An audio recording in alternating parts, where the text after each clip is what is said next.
Assalamualaikum warahmatullahi wabarakatuh. Wilujeng tepang dari di channel Lain Dongeng.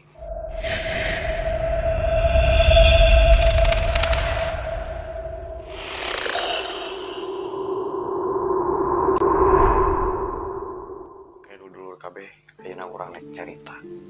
Buat kalian buat marah nih. Sadulur anu suka resep mancing. Meureun setidaknya ada pengalaman tentang hal-hal mistis ketika kalian suka mancing di kali-kali, di walungan atau di bendung-bendungan kayak waduk-waduk gitu. Ya orang mengalami cerita ti akang-akang ieu cerita real lain palsu. Jadi buat marane anu berangan, anu borangan, tong nonton video atau bisa ditemenin ku babaturan maneh, apalagi sama bebek ya, boleh banget ditemenin. Atau buat maneh anu sok pemberani, coba dengerin ya video anu maneh pemberani. Kita lanjut aja ke ceritanya.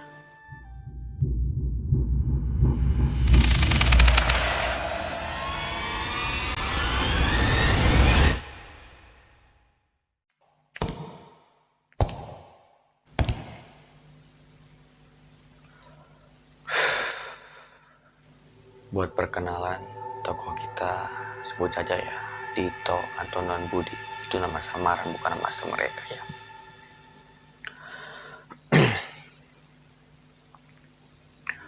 Tiga sekawan ini orang-orang yang hobinya memancing, bahkan hampir setiap hari mereka pergi memancing untuk menghabiskan waktu karena mereka masih bujangan, ditambah lagi ya lagi pengangguran. Berlatar belakang di tahun 1908, Dito seperti biasanya mengajak Anton untuk pergi memancing. Namun bukan seperti biasanya, mereka lebih suka memancing di sungai-sungai ketimbang di kolam. Ya, dikarenakan kalau di sungai itu gratis ya, nggak berbayar seperti di kolam. Punten, Ton, Anton, Ton.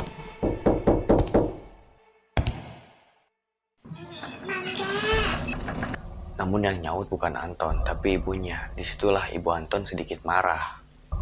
Itu, reku sepi wainya. Muhun bu, Antona aya. Aya, tengah koler. Geus lah tong ngajak we nguseup geus terima kekewe kolot nu riweuh mah. Geus lah cik balik, keur balik maneh. Muhun atuh bu, salamnya Kang Antona enggal damang. Pas Dito pergi dari rumah Anton, tiba-tiba Anton keluar tuh dari kamarnya sambil membawa joran pancing.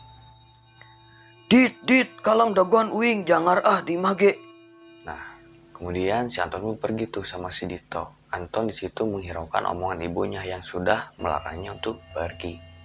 Singkat cerita, sambil mereka berjalan menuju sungai yang biasanya dijadikan spot mancing, mereka tuh mengobrol.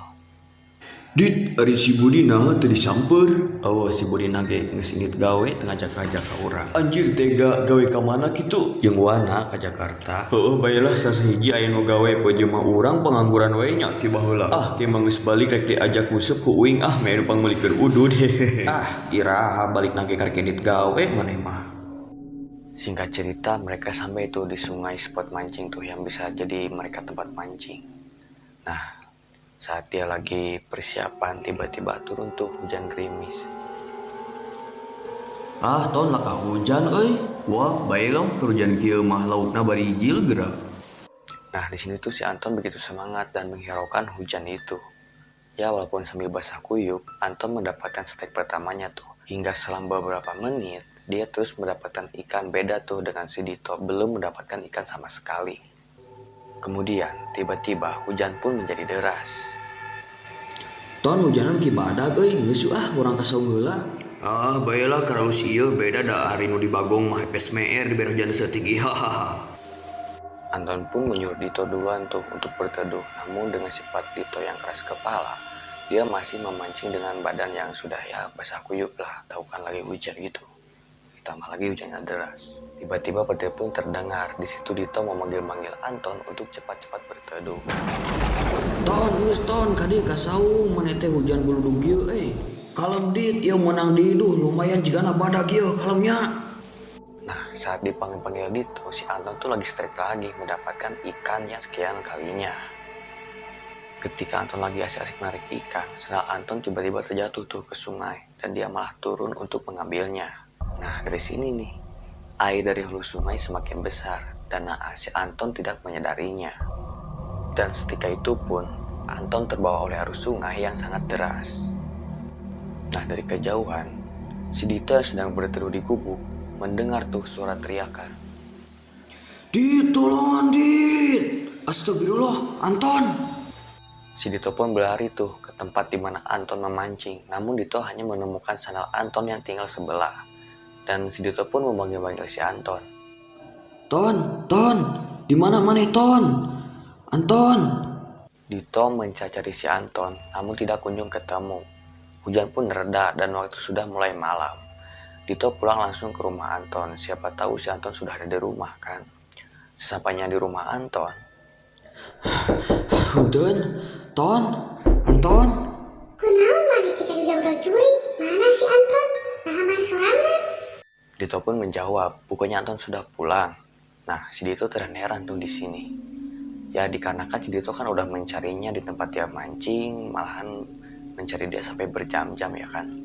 Ibu Anton pun marah ke si Dito. Ya dikarenakan kan sudah diperingati tuh sama si ibunya si Anton, dilarang jangan bawa anaknya untuk memancing.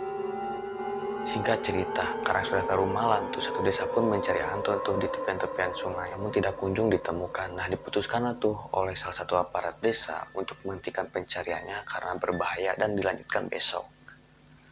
Nah, tiba-tiba, keesokan harinya waktu masih subuh lah, ada satu warga tuh yang mendatangi rumah si Anton sambil tergesa-gesa. Bu, Pak, Bu, Pak. Naon pak? Si Anton aya kapangi? Atos Bu, kapendak di desa tetangga.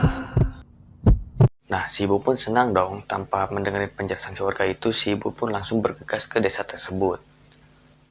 Sesampainya di desa, si ibu langsung lesu tuh melihat anaknya yang sudah tergeletak di rumah salah satu warga dan ternyata si Anton sudah tak bernyawa atau sudah meninggal.